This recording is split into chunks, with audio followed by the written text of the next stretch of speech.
Bueno, buenas tardes con todos y con todas. Espero que se encuentren bien. Les saluda Manuel Macías, soy profesor de la Universidad de Guayaquil, de la Escuela de Sociología, y tengo el honor, gusto y felicidad de presentarles a la doctora Flavia Freidenberg, politóloga. Todos la conocemos, todos los que hemos iniciado en la ciencia política en América Latina, no solo en Ecuador, la conocemos y seguramente hemos leído mucho de lo que ella ha hecho. Eh, Ella es doctor, para los que no la conocen, ella es doctora en ciencia política por la Universidad de Salamanca, máster en estudios latinoamericanos por la misma universidad. Y en esa misma institución dirigió el Instituto de Iberoamérica, ¿sí? Fue pionera en la investigación de ciencia política en América Latina. Actualmente es investigadora titular y coordinadora del Observatorio de Reformas en América Latina del Instituto de Investigaciones Jurídicas de la Universidad Nacional Autónoma de México y es parte también de la OEA. Y también es fundadora y coordinadora de la red de politólogas No Sin Mujeres, que es una iniciativa que busca justamente promover los estudios de representación política de las mujeres y en ese sentido también generar una democracia más paritaria. Para los que conocen o no conocen unas publicaciones de la doctora Freidenberg, ella empezó bueno, no empezó, pero hizo unas investigaciones súper importantes acá en Ecuador, para los que no conozcan, ¿sí? Hizo su tesis doctoral, si no me equivoco, es de Jama, Caleta y Camello, que es acerca de las estrategias de Abdalá Bucaram y el PRE para ganar las elecciones. Hizo también el estudio de los dueños del poder, los partidos políticos en Ecuador. Hace pocos años sacó el sistema político ecuatoriano, que es una referencia obligatoria, ¿sí? Para todos los que estudian ciencias políticas, pueden tener una visión histórica de todo lo parte institucional y también de los movimientos sociales en Ecuador, junto a Simón Pachano, ¿sí? Y bueno, de ahí también ha estado en los últimos, bueno, una referencia también fue lo de los sistemas de partidos en América Latina, los 2 tomos que se hicieron en su tiempo del año 78 al 2015, todos los estudios de los partidos políticos tienen que ver ese estudio. Y en los últimos años ha estado haciendo algunos de los libros como Mujeres en la Política, Experiencias Nacionales y Subnacionales en América Latina, La Ciencia Política sobre América Latina, Cuando hacer política te cuesta la vida, Estrategias contra la violencia política hacia las mujeres en América Latina. Bueno, son al menos 27 libros que tiene la doctora Freidenberg, con 55 capítulos de libros, así que no vamos a poder decir todo eso, pues se nos va todo el tiempo. Sin embargo, estoy muy contento, feliz, y espero que también ustedes, de tener el honor de tener a Flavia aquí con nosotros, quien hoy día nos va a hablar acerca de los dilemas, aprendizajes y retos de las elecciones en América Latina en el contexto de la pandemia por COVID-19. Flavia, es un gusto. Tenemos 30 minutos para tu ponencia y después 10 minutos para preguntas a los asistentes virtuales o de las cosas que yo también quizás te pregunto.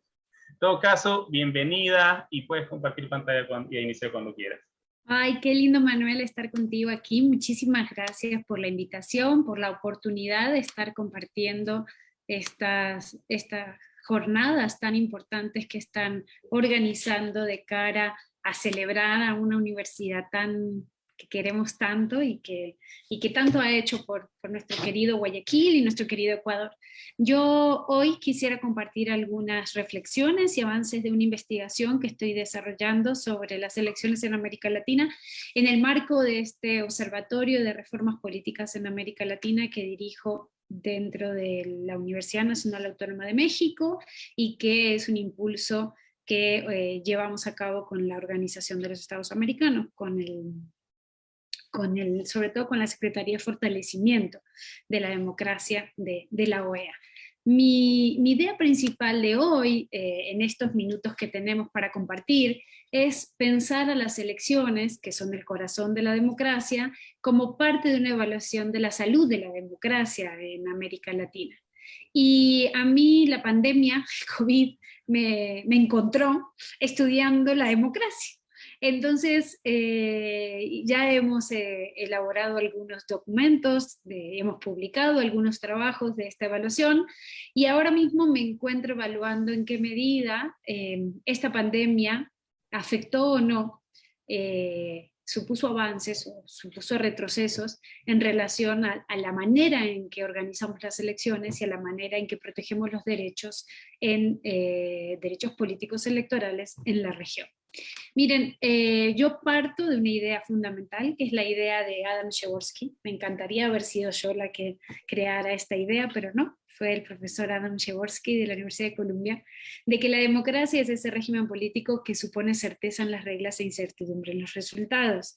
Si partimos de esta idea, Ecuador tiene un problema, porque si hay algo que ha tenido reformas políticas electorales ha sido Ecuador, junto a Perú y México y Bolivia.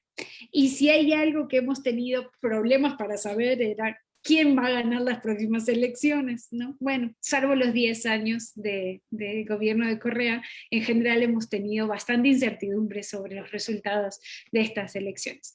Pero partamos de la idea, en términos de política comparada, de que ese régimen político que supone certeza en las reglas e incertidumbre en los resultados. Nosotros con Camilo Saavedra, un colega de aquí del Instituto de Investigaciones Jurídicas, evaluamos la democracia a partir de unos 8 indicadores.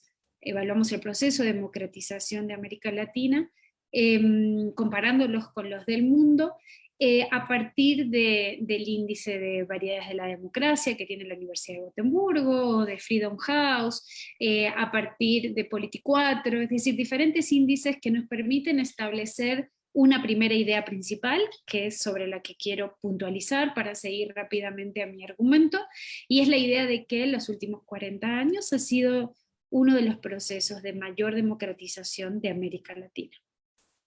Todos escuchamos hablar de la tercera ola de democratización, aquella que Samuel Huntington nos indicó, que comenzó con nuestro paisito, con Ecuador en 1978, y hoy lo que podemos saber es que ya llevamos más de 40 años donde los países hacen algún tipo de elecciones, y con eso podemos decir que estamos ante un tipo de democracia. Si comparamos esto con el mundo, es el momento en la historia del mundo en donde más países viven en algún sistema político que puede ser denominado como democracia. O si quieren mirarlo de otra manera, es el momento del mundo en que más gente está siendo gobernada a través de sistemas políticos democráticos. El 62% de los países a nivel mundial, por lo menos desde 2018, vive con algún sistema en donde, al menos en la dimensión procedimental, se puede denominar como democracia. Sé, y soy consciente, y no me va a dar tiempo para profundizar en esto, pero tengo que llamar la atención sobre ello, que no todo el mundo evalúa de manera similar la situación de esos países, ni en el mundo ni en la región. Basta leer Journal of Democracy, una revista muy importante del conocimiento comparado mundial, para saber que hay al menos dos visiones. Una visión pesimista que dice todo está mal, las democracias no funcionan, los líderes personalistas quieren controlar todo, se afecta el Estado de Derecho, no funciona nada, y otra visión un poco más optimista que dice, a pesar de todo eso, se hacen elecciones, se distribuye el poder político, hay partidos políticos, en algunos países nos quieren engañar con que hay movimientos políticos, pero en general son todos partidos políticos, grupos que hacen que las personas compitan en elecciones y hacen que sus miembros accedan a la representación popular. Es verdad, y en el trabajo que publicamos con Camilo Saavedra lo argumentamos y lo sostenemos y lo mostramos y hacemos una buena revisión, yo creo, teórica sobre esto, que la democracia o la medición de la democracia puede ser hecha desde al menos 3 dimensiones. Entonces, esta diferencia de perspectiva va a estar condicionada por el tipo de visión que uno use, el tipo de concepto, ¿no? Yo siempre le digo a mis estudiantes que así como los doctores, bueno, todos somos doctores, pero los médicos tienen una bisturí y unas ideas de cómo cortar la piel y operar, nosotros como cientistas sociales, que somos científicos, que somos cientistas políticos, tenemos también la posibilidad de que en función de los conceptos que usamos, usar diferentes herramientas para evaluar aquello que estamos queriendo conocer. En ese sentido, no va a ser lo mismo tu manera de evaluar la democracia, si está centrada en los derechos, en la visión, digamos, procedimental o electoral de la democracia, así está centrado en otra visión, que es mirar las percepciones de la gente sobre lo que ocurre en esa democracia, así estás mirando qué hacen los políticos o las políticas cuando acceden a los cargos de representación popular.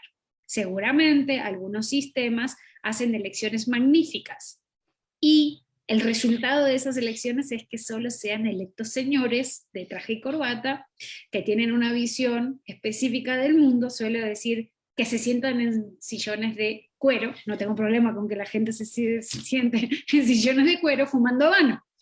Y eso hace que cuando esos señores toman decisiones no tengan la visión de toda la pluralidad de la sociedad, más si esos señores son blancos o de un determinado grupo socioeconómico o una determinada ideología política. Por tanto, tú puedes tener buenas elecciones, pero que esa democracia no incluya a todos los grupos que tienen que ver con la sociedad. O puede ser que se tomen decisiones que beneficien solo a unos. O puede ser que tenga las mejores elecciones del mundo, donde compiten todos, donde es súper plural, diversa, igualitario, y igual la gente no se sienta satisfecha con los resultados de ese sistema político. Por tanto, segundo apunte importante, importan las herramientas conceptuales que tú uses para evaluar la democracia. Si yo voy a los datos, lo que me voy a encontrar es que estos 40 años son los 40 años con mayor competencia o competitividad de toda la historia de América Latina. Al menos un país en alguno de los años, desde 1975, por ser un poquito más abierto y permitir que México esté en este proceso, ha celebrado elecciones, más de 202 elecciones nacionales, legislativas o ambas, en los 17 países que estudiamos en América Latina. También encontramos que ha habido una excelente profesionalización de los órganos electorales. Cada vez más los órganos electorales de América Latina, y por supuesto que hay diferencias entre los diferentes países, se han ido haciendo más autónomos con relación a los partidos políticos y cada vez más profesionales. Es decir, las autoridades electorales saben contar votos, saben organizar elecciones, saben los que tienen además responsabilidad de justicia electoral, aplicar justicia con respecto a los conflictos, y eso ha pasado en los últimos 40 años, a diferencia de lo que teníamos antes. También los partidos políticos han aprendido a competir, en general. Yo sé que nuestro paísito tiene una historia en particular, pero en general, en los 17 países de la región, lo que nosotros encontramos es una mayor competencia y una mayor competitividad respecto a las elecciones, y también cada vez más ha habido una mayor fragmentación partidista. Eso quiere decir varias cosas. Puede ser que todos los que tengan derecho, tengan ganas de participar puedan hacerlo,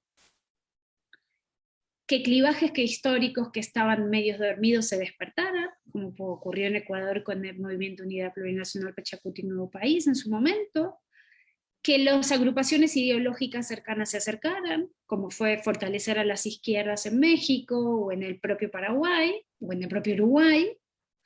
Entonces esa fragmentación va a permitir que se creen nuevos partidos y que se articulen frentes amplios, o frentes grandes, o frentes ideológicos que compitan juntos.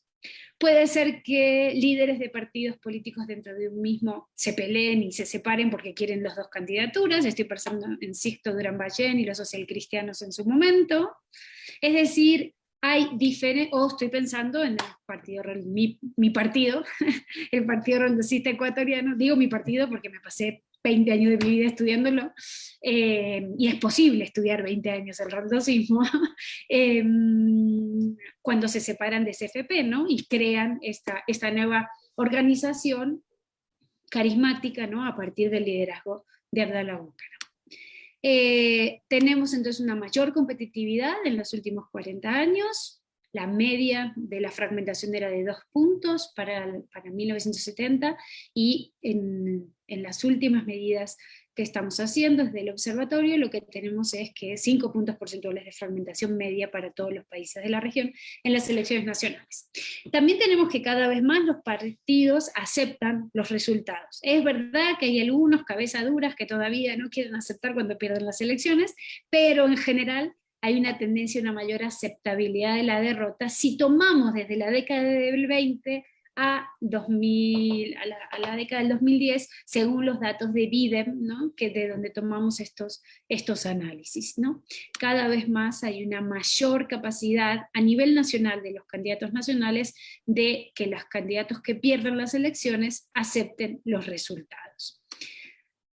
Finalmente, en estos 40 años, lo que tenemos es una cada vez mayor protección de derechos sociales, civiles, igualdades civiles y libertades en la región. Si tomamos en cuenta nuevamente la media anual por países desde 1920 hasta la actualidad, lo que vamos a tener es que había países donde había cierto respeto hasta la década de los 50, 60, 70, en los 70 hay una gran fractura, hay una extensión en los países de la región de un debilitamiento de la protección de los derechos humanos, y ya después a partir de la década de los 80, en estos 40 años hay una extensión de cada vez mayor distribución de acceso a los recursos políticos, ¿no? Como es el acceso a los derechos de libertad de expresión, libertad de competencia, con la colaboración, cooperación interinstitucional, libertad de asociación, capacidad para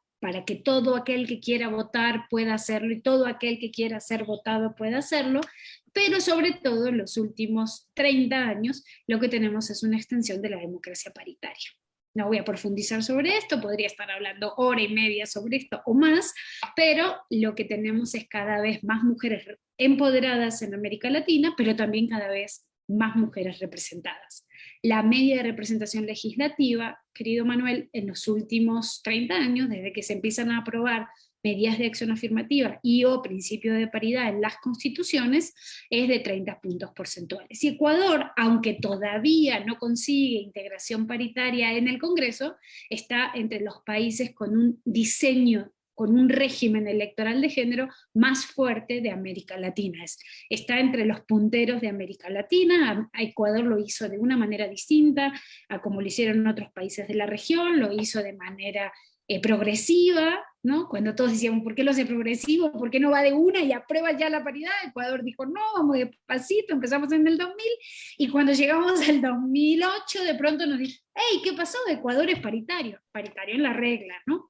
Y hoy, en la reforma de enero del 2020, antes de las últimas elecciones, se consiguió además quitar el voto preferencial y se consiguió una progresividad en el encabezamiento de las listas, con lo cual en 2 elecciones, yo calculo, ya tendríamos también la exigencia de paridad en la transversalidad de los encabezamientos de las listas de RP, de listas cerradas y bloqueadas, al Congreso. Tenemos todavía deficiencias a nivel local y a nivel provincial, pero estamos en ese camino, traduciendo cada vez más a la democracia en una democracia representativa paritaria. En ese momento de empoderamiento, de transformación, de cambios, de evaluar la democracia, nos agarró la pandemia, a algunos nos agarró además, nos encerró en casa, nos hizo entrar en cuarentena, y a las democracias las golpeó cuando éstas ya estaban golpeadas, es decir, que de alguna manera afectó a los sistemas políticos de la región. Estos son datos de una investigación que hicimos con Camilo, y encontramos que el crecimiento de los casos y de las personas fallecidas en el año 2000 fue muy significativa en la región, y las respuestas gubernamentales al COVID en América Latina por país fueron distintas. Acá estamos usando datos de una investigación de Oxford University, y entonces ustedes pueden ver cómo ha habido medidas que tienen que ver con el confinamiento. Esas medidas de confinamiento tuvieron diferentes niveles de punitivismo, no va a ser lo mismo Argentina, con un alto nivel de punitivismo respecto al confinamiento, a lo que puede ser México, donde era más bien voluntario y era más bien una sugerencia, ¿no? hacia todos nosotros respecto a que si no queríamos salir era mejor, pero que no estábamos obligados a estar adentro. A diferencia de Argentina, que si salías había multa, que no podías ir más allá de 5 calles de tu casa, o el caso peruano también, con un alto nivel de punitivismo, y también el caso ecuatoriano, donde había penalización por no moverse. No todos los países tuvieron medidas de apoyo económico. Llama la atención el caso mexicano, donde siendo un país de la OCDE, uno de los 12 países de mayor desarrollo económico a nivel mundial, no tuvo políticas de sostén económicos hacia la gente, y a diferencia de otros países, donde la mayoría de los países de la región tuvieron algún tipo de apoyo económico por el hecho de decirle a su gente que no saliera a trabajar o no saliera a vivir. Una de las primeras cuestiones que enfrentó la pandemia, la primera reacción, es un falso dilema. Lo que nos planteó es, ¿qué está primero, la salud o la democracia? Y entonces ahí en los primeros meses, en donde además hubo que tomar decisiones deprisa, todo el mundo, no solamente América Latina, tuvo que crear estados de excepción, toque de queda, declaraciones de emergencia. Una gran discusión tuvo que ver con qué hacemos con las elecciones, ¿no? Yo siempre suelo pensar, no lo suelo decir mucho, pero como me siento en mi casa lo voy a decir, que cuando tenemos que tomar decisiones nos sale el enano autoritario, ¿no? Durante todos los días como que estamos tratando de que el enano autoritario o la enana autoritaria no se vea, pero cuando hay que tomar grandes decisiones, no sé si te parece, Manuel, que de pronto como lo primero que nos sale es ese enano autoritario que tenemos dentro, ¿no? Y a muchos les pasó eso, ¿no? ¿Cómo vamos a hacer que la gente vaya a hacer elecciones si en realidad es la gente hay que protegerla, entonces la gente está encerrada y entonces no somos capaces de garantizar primero la salud, después la democracia? Y en medio de eso había que tomar decisiones, decisiones de salud pública, decisiones con estados que todavía no tienen desarrolladas todas sus capacidades, ni de control, ni de protección, ni de salud pública, porque las democracias latinoamericanas han asegurado pluralismo, más o menos, y competencia, pero no han asegurado bienestar público. Y esta es el primer, como reacción que nos enfrentamos, ¿no? ¿Qué hacemos con las instituciones? ¿Qué hacemos con los derechos? Me acuerdo que un amigo argentino que vive en Holanda, cuando vio que todos los congresos latinoamericanos cerraron, me dijo, Flavia, no permitan eso, como si nosotros tuviéramos algo que ver. ¿Cómo van a cerrar la casa de la democracia? Y yo dije, claro, ¿cómo vamos a cerrar la casa de la democracia? Y eso permitió que muchas decisiones que se tomaran en pandemia se hicieran de espalda a las oposiciones, se hicieran de espalda a los congresos, se hicieran utilizando estados de excepción, toques de queda, declaraciones de emergencia, sin explicar públicamente por qué se tomaban determinadas decisiones y muchas veces incluso limitando derechos, suspendiendo el funcionamiento de las instituciones e incluso con poca transparencia respecto a cómo se firmaban los contratos, por ejemplo, con las vacunas, o de espaldas a lo que decían los científicos. Entonces, aquí una tercera cuestión importante es que la pandemia golpeó a la democracia cuando la democracia gozaba de cierta salud, pero nos hizo pensar respecto a cómo se toman las decisiones públicas, cómo en contextos de crisis lo primero que hacemos es reducir la democracia, cómo tendemos a ser menos transparentes y cómo nos importa muy poco la legitimidad de las decisiones que tomamos, independientemente de cualquiera sea la decisión. Los que fueron más proteccionistas, los que fueron más liberales, los que pactaron con las multinacionales farmacéuticas o los que recibieron vacunas prestadas por otros países o regaladas o vendidas a largo plazo, como ustedes quieran. Hay un fuerte cuestionamiento respecto a cómo se gestionó la pandemia y también cómo se hizo de espaldas a las oposiciones, aprovechando estas crisis para profundizar grietas de desigualdades en las propias poblaciones, en las propias comunidades, y también enfrentando a los retos a estas democracias sobre qué hacer con las elecciones. Hubo un grupo de países que eran los más cercanos que tendieron a reprogramar elecciones.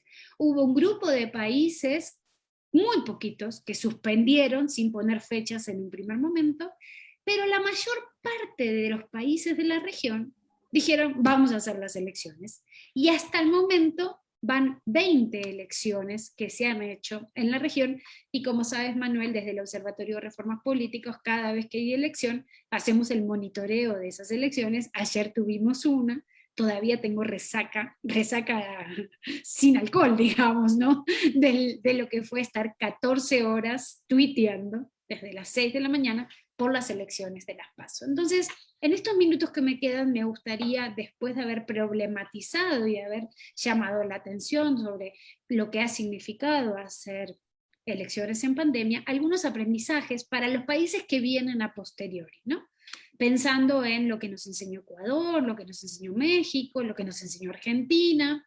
El primer aprendizaje es que bajo ninguna circunstancia, nunca más podemos darnos el lujo de ponernos a pensar que las elecciones o los derechos se tienen que suspender de manera indefinida o reprogramarse cuando hay una situación de crisis. Si hay algo que garantizar en ese momento es la democracia, los derechos y asegurar que los calendarios, es decir, la certeza en las reglas, ¿no? Lo que decía Jaworski, porque a manejar los calendarios, estas presiones, esas pujas que hubo sobre el Consejo Nacional Electoral Ecuatoriano, de traslademos las elecciones porque no somos capaces, eso genera ilegitimidad a las decisiones del propia autoridad electoral y cuestionan la legalidad de la elección.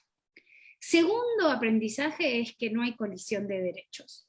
La salud y votar, los dos son derechos fundamentales. Estamos en una casa de juristas, no me van a dejar mentir, el Estado debe poder garantizar ambos derechos. No es cierto que hay una prioridad de uno sobre otro, sino que los dos son claves para la democracia.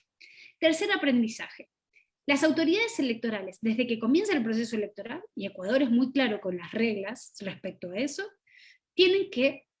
son las únicas autoridades que tienen potestad para tomar estas decisiones. Por tanto, no hay gobierno, no hay partido, no hay grupo de presión ni movimiento social que pueda alterar esta situación.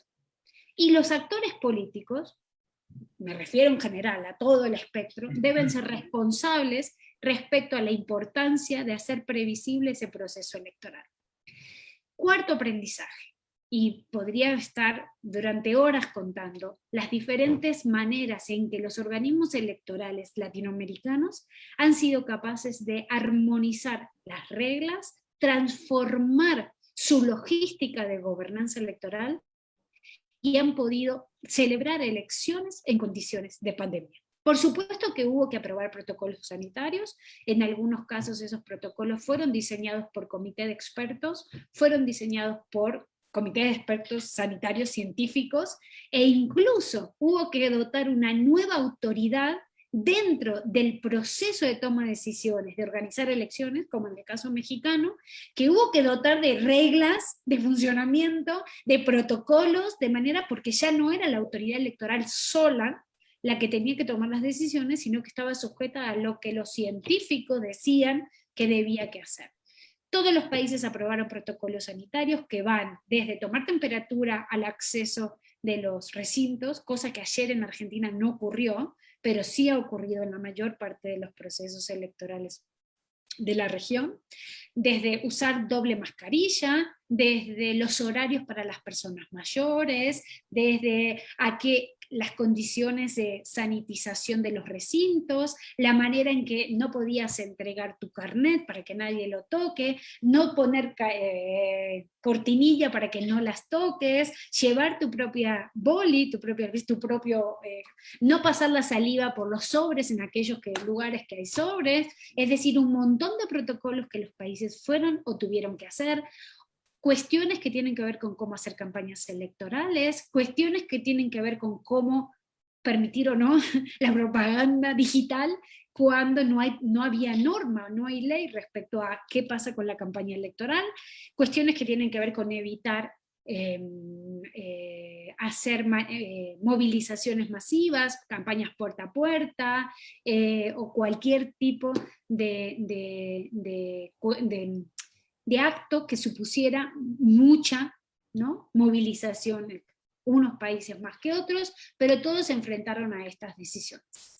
Un quinto aprendizaje tuvo que ver con qué hacer con los contagiados. En el País Vasco no se les dejó votar a las personas que estaban contagiadas. En otros países se habilitaron horarios especiales para las personas que estaban contagiadas. Y en otras y ahí te enfrentan un montón, digamos, de desafíos, se empezó a pensar en la idea de transformar las formas de votación.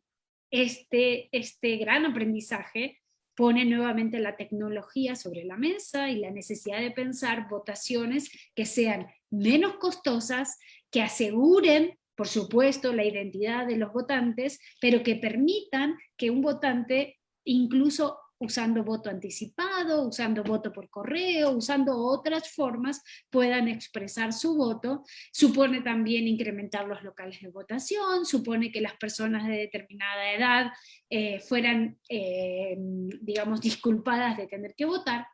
Y finalmente, todos los procesos electorales, de una manera u otra, nos enseñaron que la ciudadanía ha aprendido que las elecciones les corresponde a ellos, que es su chamba. Ya sea porque la ciudadanía se apropió en la calle yendo a votar, con altos niveles de participación, como fue y como es el caso mexicano, pero también el caso ecuatoriano, que es el de mayor participación de todos los procesos que se han hecho hasta ahora, o también yendo como autoridades de mesa, responsables de la necesidad de que alguien contara los votos de los vecinos, ¿no? Porque solemos pensarlo en términos nacionales, pero nos olvidamos que en realidad las elecciones es contar los votos de la comunidad, de mi comunidad más pequeña. Entonces todos estos aprendizajes nos hicieron estas elecciones. Voy cerrando, Manuel, para dar espacio a preguntas y comentarios respecto a los desafíos. Yo creo que las elecciones en relación a la democracia nos desafían respecto a cómo son las campañas y respecto al día de la elección. Respecto a las campañas, yo creo que muchas de las transformaciones llegaron para quedarse, desde los protocolos sanitarios, a cómo hacer campañas con sana distancia, a cómo instrumentalizamos el voto desde el extranjero, a los calendarios de nuestras elecciones, a cómo debe ser la participación digital de la ciudadanía y de los partidos y de las y los candidatos a través de las redes sociales. También genera desafíos respecto a cómo tiene que ser la capacitación de los miembros de mesa y cómo son las campañas de promoción de voto por parte de la autoridad electoral. Y respecto al día de la elección, el día D, como se llama, estas elecciones nos llaman la atención sobre necesidad de transformar y de revisar la gobernanza electoral, hacer menos costosos los procesos electorales, ver de qué manera utilizar nuevas formas de votación, como voto anticipado, voto por correo, cómo hacer la observación electoral internacional y cómo hacer la observación electoral nacional. Todo eso en un escenario donde la democracia sigue teniendo problemas. Bajas capacidades del Estado, desigualdades estructurales, corrupción, baja integridad electoral, bajas condiciones de bienestar o de resultados de la democracia para la ciudadanía, y donde todavía hay muchas zonas marrones, como diría nuestro maestro profesor Guillermo O'Donnell, ¿no? Violencia, crimen organizado y narcotráfico. Lo que está claro es que bajo ninguna circunstancia la democracia puede estar en cuarentena, y las elecciones, por el contrario, estas 20 elecciones nacionales o subnacionales que se han hecho, o plebiscitos que se han hecho en la región, evidencian que las democracias latinoamericanas siguen estando, o gozan al menos, de buena salud. 29 minutos, Manuel, me tienes que dar un premio porque cumplí con tu mandato. Quedo atenta a comentarios y sugerencias o preguntas. Listo, muchas gracias, Flavia.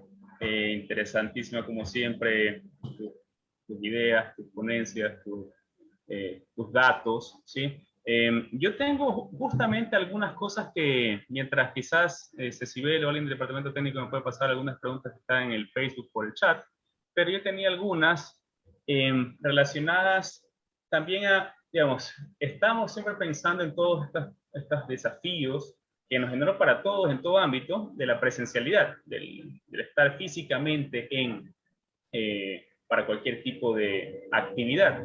Sin embargo, creo que eso también abrió las puertas para muchos casos, para nosotros también como educación superior, en contextos también de universidades muy grandes como la UNAM, la Universidad de Guayaquil, a manejar algunos asuntos de una forma digital, ¿no? Ahora, no sé, lo que a mí me queda toda una duda y como que no lo veo muy claramente todavía en la discusión del gobierno, de las políticas públicas, de los sistemas electorales, es por qué no se ha tomado todavía quizás una acción mucho más contundente y clara a mediano plazo de promover un tipo de democracia, una democracia, digamos, electrónica, o más participación electrónica, ¿no? Porque es en términos de costos, creo que la seguridad también ya esa visión quizás de pensar que puede haber fraude, que el sistema se cae, ese tipo de cosas, como cada vez se van superando más por los distintos avances tecnológicos. Pero no sé cómo tú ves esa parte, si es que hay un desincentivo especial por no llevar a cabo, profundizar estos procesos de participación digital, o si ese es el único camino, pero que por alguna razón no está todavía dentro de la agenda política o de políticas públicas. Mira, yo siempre suelo decir, tenemos toda nuestra información en la red, tenemos lo más preciado que es nuestra identidad digital, incluso tenemos firma digital, y además hacemos todas las transacciones económicas a través del banco. Es decir, ya, ¿quién va al banco? La mayor parte de las transacciones las hacemos así. Pero no podemos votar. Incluso los países que tienen más avanzado el desarrollo de el voto anticipado, voto por correo, como España, por ejemplo, ¿no? Que nos permite votar a los españoles desde cualquier lugar del mundo.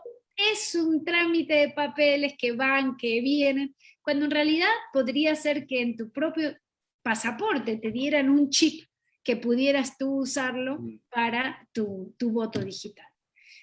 La pregunta es, ¿por qué estamos tan atrasados? Y ahí hay que, me parece, que diferenciar. Una cosa es el voto electrónico desde casa, ¿no? Otra cosa es ir a votar y que haya máquinas en determinados recintos donde yo puedo hacer mi voto y usar esas máquinas.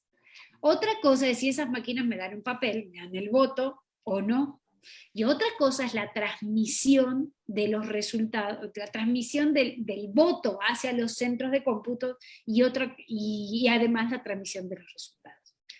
Mi suspicacia es que hay una parte de esta digitalización que todavía no está del todo clara el control sobre esa parte.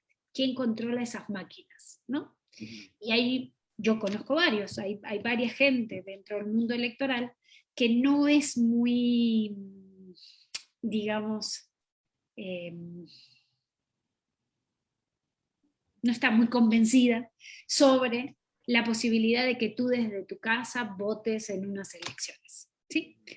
Mi sueño es desde aquí, el día de la elección, poder entrar a una plataforma con mi identidad, elegir a mis votantes, a mis candidaturas, ¡tac!, y que se vaya a un sistema y que el sistema diga, a mí me encantaría eso, ¿no?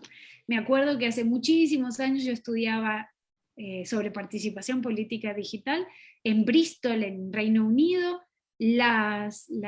Tú conocerás más, pero la ciudadanía tenía una identidad digital y podían participar en las decisiones del parlamento local desde su casa y me acuerdo que una vez le preguntaron a los ciudadanos y ciudadanas de Bristol, ¿usted quiere que le aumentemos los impuestos? Y la gente desde su casa votó y dijo, sí, yo quiero que me aumenten los impuestos. Ese es mi sueño, ¿no? Mi panacea. Pero evidentemente todavía estamos bastante lejos de ese sueño, ¿no? También estamos bastante lejos del voto anticipado. ¿Por qué yo no puedo votar cuando yo quiera? Es decir, imagínate, una semana o 15 días antes yo poder en un sobre mandar mi voto, o aquellas personas que tienen que, en Estados Unidos existen, que tienen que viajar el día de la elección o que por alguna razón no puedan estar el día de la elección, mandan su voto de manera anticipada, por correo, o acercan el voto.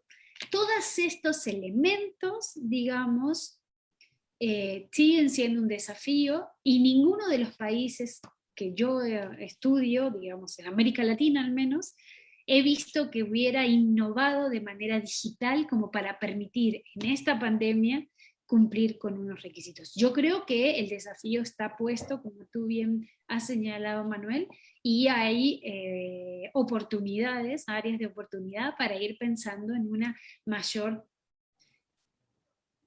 instrumentalización digital de las elecciones. En principio, de las campañas electorales, eso llegó para quedarse, aun cuando usen TikTok y bailen de manera ridícula, eso llegó para quedarse. Son formas de expresión, de maneras de hacer campaña, lo cual, en principio, yo diría que podría pensarse en una reducción de costos, ¿no? Pero eso también depende del acceso digital de la gente a la tecnología, ¿no? Pero tú lo planteas muy bien, Manuel. Esos son todos desafíos que nos planteó la pandemia y que creo que los organismos electorales tendrán que comenzar una discusión importante sobre eso. También, al mismo tiempo, en estas elecciones ha habido ejemplos, y Perú es un caso clarísimo en ese sentido, y México también, de un mayor bombardeo de fake news, desinformación. México, lo he dicho, ¿no? Perú, México, dos casos muy graves de, habiendo hecho todo bien los organismos electorales, o ha habido un montón de gente que ha desarrollado campañas negativas o campañas de desinformación para hacer creer la narrativa del fraude. Cuando eso habla de malos perdedores, ¿no? Eso habla de gente que no entiende todavía de lo que significa ganar y perder elecciones. A mí me parece que de cierta forma como que no se han puesto al día los organismos electorales en esta nueva era digital, ¿no? De cierta forma han tratado, pero por ejemplo el asunto que no esté regulado todavía las campañas a nivel digital, el gasto que puedas hacer a nivel digital, también te puede generar una competencia desigual, ¿no? Donde uno puede invertir muchísimo y de cualquier forma y con todos los medios nuevos, controls, etcétera, ¿no? Y eso pasa, digamos, desapercibido, pasa fuera del control de las autoridades electorales, cosa que eso ya en sí mismo es todo un retraso, ¿no? Porque tienes toda una lucha ideológica, comunicacional, que quizás sí está más vinculada a la clase media para arriba, ¿no? Que los que tienen acceso, y ahí también es otro, pero digamos, pero eso ya es todo un segmento importante de electorado, ¿no? Que básicamente te permite una lucha desigual. Ahora, de la clase media para abajo, justamente es el otro tema que quería poner como que en discusión, ¿no? Cómo ahora la pandemia también ha quizás mostrado de una forma mucho más clara esa desigualdad en el acceso al Internet, ¿no? Y porque también obviamente podemos hablar desde de una democracia electrónica, pero con el bajo acceso que existe o la mala conectividad que existe en muchas partes de los países, ¿no? Eso también te genera después un sistema excluyente, ¿no? Pero creo que en todo caso ahí también hay un desafío quizás mucho más importante en términos de que esa desigualdad que antes quizás también pre-pandemia era importante, pero no era tan fundamental, actualmente se ha convertido en un asunto también que está en la cima de la agenda, ¿no? Incluso para los estudiantes, ¿no? Estudiar virtualmente ha sido algo terrible para muchos estudiantes que tienen mala conectividad o que no tienen conectividad o que tienen que irse a lugares públicos para tener un acceso malo y limitado para ya encima de todas las dificultades que implican las clases virtuales, ¿no? Pero ahí es como que también quizás otro desafío u otro punto que se quizás visibilizó mucho más o lo hizo mucho más, lo llevó mucho más arriba de la agenda política para los tiempos venideros, ¿no? Y que también afecta quizás la parte de la democracia en su parte sustantiva y formal. Yo creo que hay diferencias entre países. Hay países que tienen regulada la campaña digital, sobre todo las campañas respecto a medios, acceso a medios, y que incluso tienen sistemas de fiscalización online, ¿no? Y en ese sentido, quizás México es un excelente ejemplo, ¿no? De cómo está muy pautado que las contendientes no pueden acceder a los medios de manera libre, sino que eso es a partir de las prerrogativas que el Estado les da a los partidos, y el modelo de comunicación política, que así es como se llama aquí, establece que la autoridad electoral, el organismo electoral, es el que facilita a los partidos políticos cuánto tiempo, en qué medios acceder a la pauta publicitaria. Entonces, también, por supuesto, depende cuánto es financiamiento público y cuánto es financiamiento privado, ¿no? Hay países que van más con el modelo privado, más el norteamericano, digamos, y hay países donde, aunque la tendencia en general es más hacia que el Estado le dé dinero a los partidos políticos. Lo que no está regulado y que las elecciones en pandemia han puesto sobre la mesa es el de uso de redes sociales. Ahí es donde ha abierto todo un panorama, ¿no? Normalmente era como que simulábamos, ¿no? Hablábamos de financiamiento, de publicidad, pero hablábamos de acceso a medios tradicionales.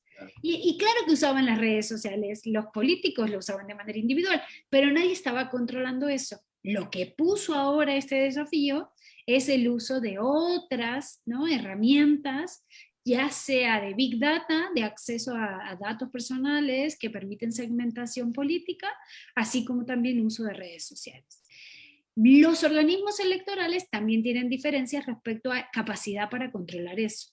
Hay unos que han desarrollado, como la OMPE o el sistema de la OMPE, para responder a la narrativa del fraude. En las últimas elecciones, me refiero al Organismo Nacional Electoral, ¿no?, de Procesos Electorales de Perú, fue fantástico, porque en tiempo real, yo a ese señor o a esa señora, no sé quién es, que contestaba las barbaridades que le decían en las redes, de una manera sistemática, ¿no?, y aclarando constantemente: eso que está diciendo, aquí tiene la información, eso que está diciendo no es correcto, aquí tiene la información. Es decir, lo que se llaman sistemas de fact-checking ha sido muy importante. En el caso mexicano, incluso una plataforma verificado que tomó la tecnología que se usó para el sismo del 2017, para poder identificar dónde había lugares para ir a ayudar y verificar que realmente estuvieran pidiendo ayuda en tiempo real. Tomando esa tecnología, el Instituto Nacional Electoral y mi universidad, la Universidad Nacional Autónoma de México, desarrollaron programas también de verificado de información. Entonces, depende mucho la capacidad de los organismos electorales. Hay muchas diferencias de recursos, de capacidad logística, de capacidad tecnológica y, digamos, de inteligencia colectiva aprendida con el tiempo, ¿no? Aquellos organismos electorales que tienen una mayor tradición, que llevan muchísimo tiempo, que tienen una cultura institucional mucho más arraigada, que no está sujeta tanto a cambios políticos o partidistas, ¿no?, sino que las autoridades se mantienen más en el tiempo, yo supongo que tienen una mayor capacidad de reacción para determinados desafíos. Y respecto a la desigualdad, yo siempre digo, hay que intentar no caer en lugares comunes. Incluso las personas de diferentes clases sociales tienen acceso a un teléfono inteligente. Me acuerdo cuando yo hacía trabajo de campo en el Guasmo de Guayaquil, digamos que no serían zonas que uno podría considerar ni de clase media ni de clase alta. Había muchas personas que tenían acceso a un montón de recursos que uno en principio, a priori, sin visitar, sin estar en el Guasmo, uno no pensaría que tendrían estos recursos. Entonces, yo diría, es verdad que la brecha digital se traduce también entre clases sociales. Y hay otra brecha peor que o igual de peor que la brecha digital, que es que la brecha social, socioeconómica, que es la diferencia de alfabetización digital. Tú puedes estar en clase alta y no saber usar un teléfono móvil, ¿no?, porque te agarró el cambio y nunca te enteraste de cómo se usa una plataforma o no. Entonces, o estás negado, ¿no? Yo conozco gente de mucha cercanía, que es gente privilegiada, que no saben usar Twitter, que no saben usar Instagram y que ni se les ocurriría en su vida acceder a eso. Y no es una cuestión socioeconómica nada más, sino que hay una brecha de alfabetización digital. Entonces, bueno, yo creo que estas elecciones nos ponen en unos desafíos muy interesantes de cara a las próximas elecciones. El maratón electoral sigue en América Latina, todavía hay países que van a celebrar elecciones en los próximos meses, no solo la general de Argentina, que se va a hacer en noviembre, sino también Honduras, Nicaragua, bueno, y otros países que van a tener elecciones. Y entonces lo interesantísimo, Manuel, es cómo los propios organismos electorales han ido aprendiendo unos de otros, acompañados por los organismos de observación electoral, acompañados de UNIORE, de la OEA, que han ido a observar o hacer estas acciones de acompañamiento, ir identificando mejoras. Es muy interesante cómo los organismos electorales han ido aprendiendo, han ido mejorando ellos mismos a partir de esos aprendizajes, pero fundamentalmente mi mensaje, y con este mensaje cierro, es la idea de que la ciudadanía entienda que bajo ninguna circunstancia la salud está por encima del derecho a elegir.